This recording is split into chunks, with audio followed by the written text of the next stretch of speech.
The federal government could be on the verge of shutting down if there's no budget agreement by this Friday. Congress is trying to agree on a short-term stopgap measure that would keep things going, at least for a while. But will the lights go off in Washington? Barry Anderson is former deputy director of the Congressional Budget Office, also a former official with the White House's Office of Management and Budget. He worked through the last shutdown under President Bill Clinton. Barry, welcome to In Business. You're telling contractors, get your bills in now or you might not get paid. Well, the actions of the last day or two means that it might be postponed for another couple of weeks. But boy, if I were a contractor, and I am, I've been telling them, get your actions done now because the shutdown may be coming. The shutdown may be coming. You say not March 4th, but any kind of stopgap measure, how much time does that really buy us? The deal they're talking about now is another 2 weeks. And it wouldn't terribly surprise me that 2 weeks from then they talk about another deal for 2 weeks or so. But there is a real chance there will be a shutdown coming up sometime in the spring.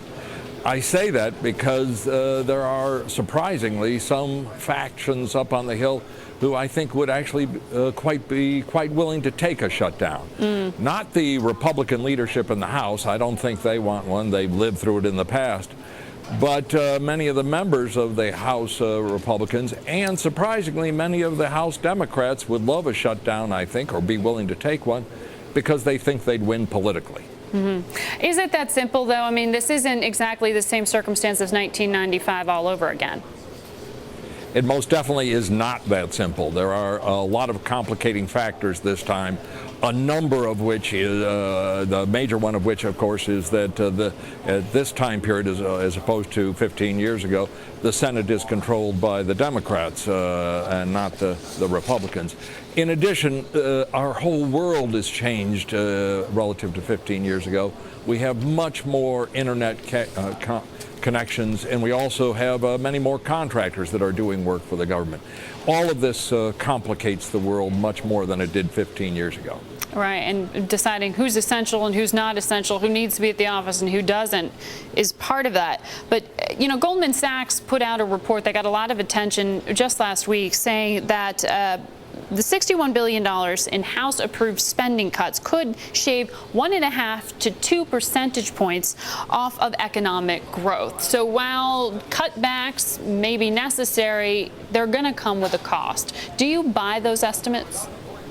I do not. I love economic forecasters. I respect the American view that the more money you make, the better you are with respect to forecasting the economy. But I just don't buy it. If you take a look at the $61 billion, as for that matter, it is not actual spending that it's going to go out in fiscal year 11. It is broader than that. It takes a longer time. And you look at that as the percentage of the economy, it's teeny. Very small. It's very hard for me to say that I believe in what Goldman is saying. But on the other hand, will there be an impact? I think there's a big impact going on right now with gasoline at $3.40 a gallon. I think that dwarfs anything that will happen with respect to a minor shutdown. Right, but you get plenty of people who then start talking about whether you need to shut down or whether you need to stimulate the economy, and there's sensitivity to any kind of cuts that would come at the cost of jobs. We've seen that at the local municipal level just with the most recent jobless claims figures. I mean, the jobs are being lost at the government level. You know, it's interesting. The government took a variety of actions to mitigate the impacts of the Great Recession, as it's called. It was much more than just the 2009 and recently enacted 2010 stimulus bills. They also took actions in terms of automatic stabilizers, stabilizers like food stamps and things like that. And they also took actions in terms of making greater appropriations in the past couple of years.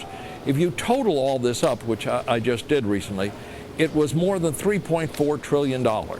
And surprisingly, of that 3.4, more than half has yet to be spent. So there is still stimulus spending coming out.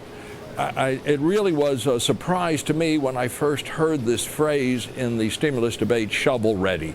That isn't the way the government operates, nor necessarily should operate if you're going to do long-term important infrastructure investment.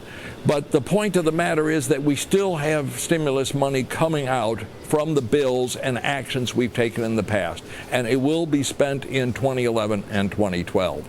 So again, looking at the shutdown, relatively small amounts of cuts, no, I'm not convinced that it will have any major effect, particularly if it's a very short-term one. All right. I will add this, though. The uncertainty level in town is just very great.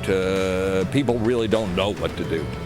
Uncertainty, never a favorite. Thank you very much, Barry, for giving us your perspective.